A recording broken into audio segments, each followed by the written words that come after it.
নমস্কার, আমি অপর্ণা। আজকে যে সত্য ঘটনাটা বলবো সেটা হচ্ছে রাজস্থানের জয়পুরের ঘটনা। সেই সময় 1978 সালে একটা এমনই সিরিয়াল কিলার ছিল যার ভয়ে মানুষ সন্ধ্যার পরে আর বাড়ি থেকে বেরোতো না এবং সারা সময় ভয়ে ভয়ে থাকতো।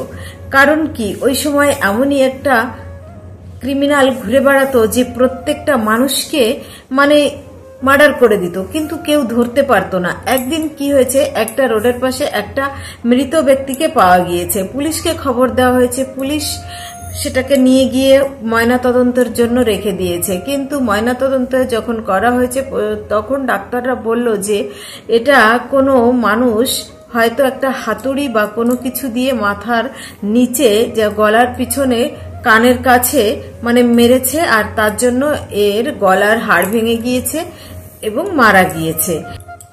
এই ঘটনার জানকারি পুলিশ যখন নেয় তখন কেস চালু হয়, কিন্তু তদন্ত করে কোনো কিছুই পায় না। তারপরে আর কেউ খোঁজ খবর নেওয়া নেই। এখন আর কি হবে, ওটা ঠান্ডাই হয়ে গেছে ও কেসটা, কারণ কেসের পিছনের লোক না থাকলে তো আর কোনো কিছু হয় না। তারপরে কয়েকদিন পরে আবার একটা রোডের সাইডে একটা ওরকমই মৃতদেহ পাওয়া যায়, যেটা আবারও পুলিশকে কেউ ফোন করে জানায় এবং পুলিশ সেটাকেও পোস্টমর্টমের জন্য পাঠিয়ে দেয় এবং সেখানেও দেখা যায় যে ওই লোকটারও একই রকম ভাবে মেরেছে, যে গলার হাড় ভাঙা এবং তার কানের নিচে একটা প্রচন্ড কোনো কিছু বড় জিনিস দিয়ে আঘাত করা হয়েছে, সেই জন্য লোকটার মৃত্যু হয়েছে। এরকম করে বেশ আশেপাশে এখানে সেখানে এক একটা এরকম মৃতদেহ পাওয়া যাচ্ছে। মৃতদেহ পাওয়া গেলে কিন্তু তার কেউ খবরই পায় না, জানে না। তখন অনেক আগের ঘটনা, তো 1978 সালের ঘটনা। তখন কিন্তু এত কিছু নেট ছিল না, এত বা ওই খবরের কাগজে যা কিছু বেরোতো এরকমই খবর, আর এমনি ক্রাইম নিয়ে অত বেশি আলোচনা করতো না। সাধারণ মানুষ অত কিছু জানতেই পারতো না। সে সময় তো একমাত্র টিভি, তাও সবার ঘরে ছিল না, খবরের কাগজ সবাই রাখতো না, এই জন্য বুঝতে পারছে না। কিন্তু বিভিন্ন জায়গায় এক একটা মানুষের এক একটা মৃতদেহ পাওয়া যাচ্ছে এবং এদের মৃত্যুর শরীরের যে আঘাতগুলো সব প্রায় একই রকম। তখন এরকম করে করে 5, 10, 15, 20 এরকম এতগুলো লাশ পাওয়া গিয়েছে। কিন্তু যেহেতু এই লাশগুলো এক এক থানা এক এক এলাকায় হয়েছিল, তখন ওই জন্য পুলিশ অতটা আর করতে পারেনি, কারণ বিভিন্ন জায়গায় তখন তো এত কিছু ছিল না, এক এক থানার এক একটা কেস হচ্ছে, কিন্তু কোনো মতেই কিছু ধরা পড়ছে না। তখন ওই যে পুলিশ ইন্সপেক্টর দেখলো যে ছোট একটা খবরের কাগজে দেখলো যে কি লেখা, যে এতগুলো প্রায় 20টা মার্ডার হয়েছে এবং প্রত্যেকটা মার্ডারের প্রায় একই ধরনের ওই গলার হাড় ভাঙা এবং কানের নিচে এক একটা জোরে হাতুড়ি বা কোনো কিছু ওই জাতীয় দিয়ে আঘাত করার জন্য মৃত্যু হয়েছে। এখন কি করবে? এখন পুলিশ তো ভেবে নিয়েছে যে তো ছোট মোটো কেস না। তখন কি করলো, ওই সব পুলিশকে ডেকে এবং একটা তদন্ত টিম বানালো যে কোথা থেকে কি হচ্ছে না হচ্ছে, কে মেরেছে না মেরেছে, এগুলো খুঁজে বের করতে হবে। তখন সংবাদপত্রের যারা পত্রকারিতা করত তারাও এইগুলো এখন পুরো তাদের নিউজ পেপারে ছাপানো শুরু করে দিয়েছে। এর মধ্যে আরেকটা ওরকম লাশ পাওয়া গিয়েছে ওই একই ধরনের। আর জয়পুরের বিভিন্ন জায়গায় হচ্ছে, এক জায়গায় না, এমনকি রোজ হচ্ছে না, 2 দিন 3 দিন 5 দিন পরে পরে এরকম ঘটনা ঘটছে। তখন এ তো ভালো না, এতগুলো মার্ডার হয়ে গিয়েছে। ডাক্তার যখন বলল যে এই হাতুড়ি বা কোনো কিছু দিয়ে এরকম করেই মারছে, তখন পুরো সংবাদপত্রের মাধ্যমে এগুলো সাধারণ মানুষ যখন জানতে শুরু করলো যে এরকম একটা হত্যাকাণ্ড চলছে, প্রায় 2-4 দিন পরে পরে একজনকে মারা হচ্ছে এবং প্রত্যেকটা মানুষের গলার হাড় ভাঙা এবং কি করেছে, তাদের কানের নিচে একটা বড় কিছু হাতুড়ি বা কোনো কিছু দিয়ে ওই জাতীয় আঘাত করার ফলে এই মৃত্যুগুলো হচ্ছে। তখন মানুষ সাধারণত ভয় পেয়ে গিয়েছে যে কি ব্যাপার। এর মাঝখানে একটা কোনো সংবাদপত্রের পত্রকার কি করলো, কানপট্টি মার সিরিয়াল কিলার নামে সংবাদপত্রে প্রচার করলো, আর সবার ভয় হয়ে গিয়েছে। তারপরে পুলিশে যখন খোঁজ খবর নিচ্ছে, দিল্লি পর্যন্ত এই খোঁজ খবর নেওয়া শুরু হয়ে গেছে। দিল্লির থেকেও আদেশ আসছে, কি করছো তোমরা, তাহলে ধরো, যেভাবে হোক। পুলিশ টিম এখন চারিদিকে মোটামুটি খোঁজ খবর নেওয়া শুরু করে দিয়েছে। যে তখন রিপোর্ট করতে 2-4 জন লোকও এসে বলেছে, হ্যাঁ আমি এরকম একটা লোককে দেখেছি যে কম্বল মুড়ি দিয়ে রাস্তার পাশে গুটিসুটি করে বসে আছে, বোঝা যাবে না। একটু পরে কেমন যেন কম্বলেরটা নড়ে চড়ে উঠলো এবং দৌড়ে আসে আমাকে মারতে গেল, কিন্তু আমি সেখান থেকে পালিয়ে এসেছি। এরকম করে 3-4 জন রিপোর্ট করেছে যে একটা কম্বল মুড়ি দিয়ে বসে থাকে, মনে হবে না যে কোনো কিছু। হঠাৎ করে যখন ওই লোকগুলো সামনে এসে দাঁড়াবে তখন তাকে দৌড়ে এসে ধরে মারতে গিয়েছে, কিন্তু সেখান থেকে 1-2 জন পালিয়ে চলে আসতে পেরেছে। ভাগ্য ভালো ছিল তাই চলে আসতে পেরেছে। এই সংবাদপত্রের মাধ্যমে যখন এই খবর পুরো এলাকায় ছড়িয়ে যায় তখন প্রত্যেকটা মানুষ তারা সন্ধ্যার পরে নির্জন যে রাস্তা সেখান দিয়ে চলাফেরা বন্ধ করে দিয়েছে, আর না হলে জোট বেঁধে কোথাও যাচ্ছে। 5 জন 7 জন 10 জন মিলে ছাড়া কেউ যাচ্ছে না। কারণ সবাই তো মৃত্যুকে ভয় পায়, এই জন্য কেউ আর ওরকম ভাবে একা যাচ্ছে না। যখন এই রিপোর্টগুলো আসলো তখন পুলিশরাও কে কম্বল মুড়ি দিয়ে এরকম ঘটনা ঘটাচ্ছে, চারিদিকে পুলিশে এখন পাহারাদার বাড়িয়ে দিয়েছে। নির্জন যে রাস্তাগুলো সেইখান দিয়ে বেশি কড়া পাহারা শুরু করে দিয়েছে। একদিন জয়পুরেরই একটা রোডে নির্জন এলাকায় ওখানে অনেক পুলিশ এখন দাঁড়িয়ে গিয়েছে যে যেভাবেই হোক আজকে ধরবো, দেখা যাক। ওরা জঙ্গলে ছিপে রয়েছে, লুকিয়ে রয়েছে। আর একটা লোক দেখে কি কম্বল মুড়ি দিয়ে আসলো, এসে একটা গাছের আড়ালে লুকিয়ে গেল। তখন পুলিশ ভাবলো কি দৌড়ে এসে ধরেছে, ধরে ভাবলো কি এ কি আমাদেরই লোক নাকি, ঠিক আছে ছদ্মবেশে এসে হয়তো একে ধরার জন্য। কিন্তু না, ওরা পুলিশরা কিছু মানুষ এসে ছেলেটাকে একদম ধরে ফেলেছে, চাপকে ধরে ফেলেছে। কম্বল টম্বল সরিয়ে দেখে একটা সাধারণ একটা ছেলে, যার ভিতর এমন কোনো কিছু দেখা গেল না যে তাতে মনে হয় সে একজন সিরিয়াল কিলার। কিন্তু সেই যে সিরিয়াল কিলার পুলিশ কখনোই ভাবতে পারেনি। তা সত্ত্বেও সন্দেহের বশে তাকে নিয়ে আসছে থানায়। তখন থানায় নিয়ে আসে তাকে ভালো করে জিজ্ঞেস করে, তখন বলে হ্যাঁ আমি সেই ব্যক্তি যে 2-3 দিন 5 দিন অন্তর অন্তর মানুষকে খুন করে। তখন বলে তুমি কি সত্যি বলছো? পুলিশ এরকম জিজ্ঞেস করে, বলে হ্যাঁ। বলে তাহলে তুমি 60 জন মানুষকে কি করে মারলে? তখন বলে আমি 60 জন না, আমি 70 জন মানুষকে মেরেছি।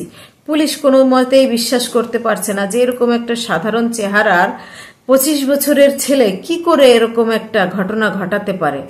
তারপরে আরো প্রেসার দেয়। তখন বলে হ্যাঁ আমার নাম শঙ্করিয়া।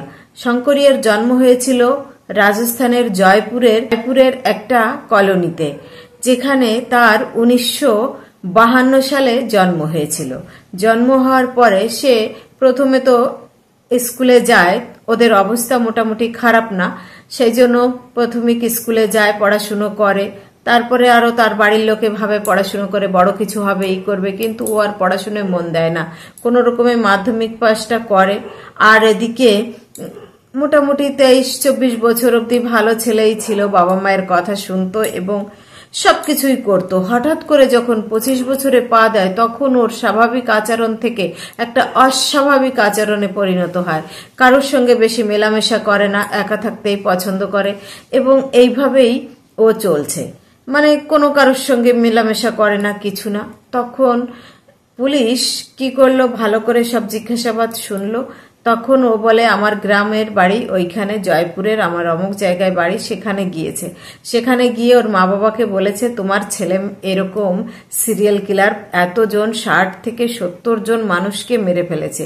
ওর মা বাবা কিছুতেই বিশ্বাস করে না, বলে না না আমাদের ছেলে এরকম হতেই পারে না। হ্যাঁ ওর একটু আচরণটা অন্যরকম হয়ে গিয়েছে 25 বছর বয়সে এসে, এতদিন তো ঠিকঠাকই ছিল, কারোর সঙ্গে কথা বলে না, বেশি মেলামেশা করে না, তারপরে আমাদের ছেলে এরকম হতেই পারে না। তখন পুলিশ বলে ও কোথায় কি করে না করে সব কিছু খবর জেনেছে। তখন দেখে কি শঙ্করিয়া প্রায়ই রাত্রেবেলা 2 দিন 3 দিন পর পর কোথায় যেন যায় রাত্রে, আর অনেক রাত্রে বাড়ি আসে, কিন্তু কোথায় যায় কি করে কেউ জানে না। তখন শঙ্করিয়াকে আবারও ভীষণ চাপ দেয়। তখন বলে হ্যাঁ আমি প্রথম যেদিন মার্ডারটা করি, শঙ্করিয়া বলল যে আমি 70 জনকে মেরেছি এবং 50 জনকে তো আমি কোথায় মেরেছি, কিভাবে, কোন রোডে মেরেছি, সবকিছু সে পুরো বলে দিতে পারলো। তাহলে নিশ্চয়ই সেই মেরেছে, এটা প্রমাণ হয়েই গেল। তারপরে আবার কি করেছে, বলে তাহলে দেখাও যে কিভাবে কি তুমি করেছো। বলে প্রথম শঙ্করী একদম নির্দ্বিধায় বলতে থাকে যে আমি ওই কানপটি মার কাতিল, মানে আমি ওই সিরিয়াল কিলার, কারণ আমি প্রত্যেকটা মানুষকে মেরেছি। তারপরে পুলিশ বলে যে কেন মেরেছো? এই খবর পুরো দিল্লি থেকে একদম রাজস্থান পর্যন্ত সবাই জেনে গিয়েছে এবং সবাই ওকে দেখার জন্য ভিড় লাগাচ্ছে। মানে কি এরকম একটা সিরিয়াল কিলার যে ধরা পড়েছে, মানুষ তো একটু মানে নিঃশ্বাস নিয়েছে স্বস্তির যে আর আমাদের ভয় নেই।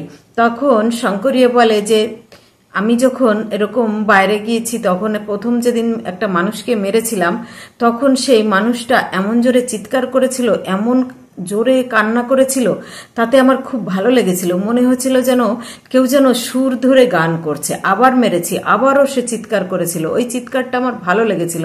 আমি ওইভাবে মেরে বাড়ি চলে আসছি। পরে আবার ভাবলাম যে কি হলো, ওই সুরটা তো খুব ভালো লেগেছিল, আবারও শুনবো আমি। এরকমও প্রতিদিন না, 3 দিন 2 দিন 5 দিন পরে পরে এক এক এলাকায় এক এক দিকে চলে যেত।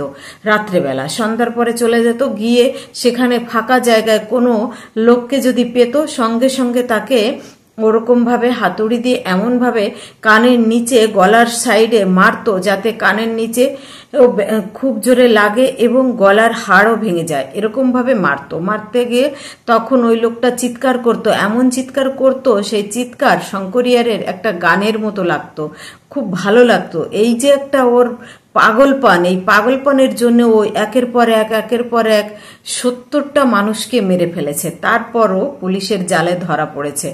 পুলিশ অনেক কষ্ট করে ওকে ধরেছে। প্রথমে তো বুঝতেই পারেনি যে এই সাধারণ একটা ছেলে এ কি করে এত বড় একটা সিরিয়াল কিলার হয়। কিন্তু ও যখন পুরো সব কাহিনী বলে এবং পুরো সব প্রমাণ পায়, তারপরে শঙ্করিয়ারে ওই 26-27 সাল, মানে 25 সাল থেকে 26-27 সালের ভিতরে এইসব কাণ্ড ঘটায়।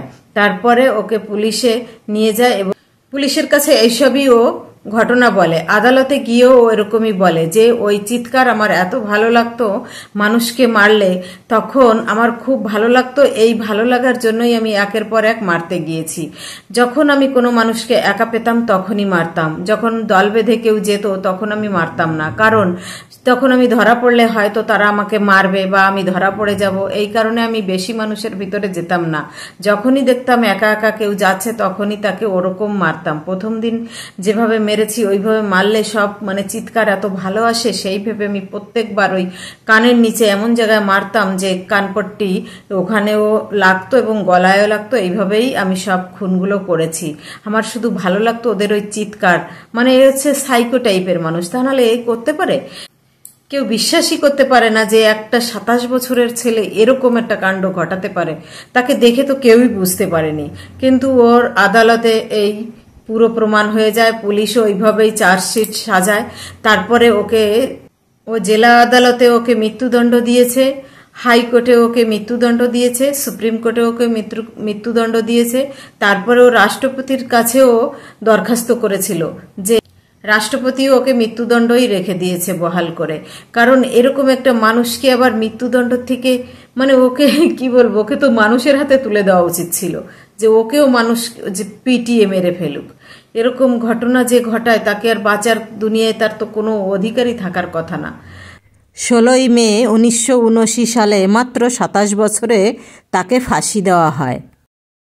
এই ঘটনাটি শোনানোর উদ্দেশ্য কাউকে দুঃখ বা কষ্ট দেওয়ার নয়, প্রত্যেকটা মানুষকে সজাগ এবং সচেতন থাকার জন্য এগুলো শোনানো হয়। সবাই ভালো থাকবেন এবং নিজের এবং পরিবারের পরিবেশের সবার খেয়াল রাখবেন। নমস্কার, সবাই ভালো থাকবেন।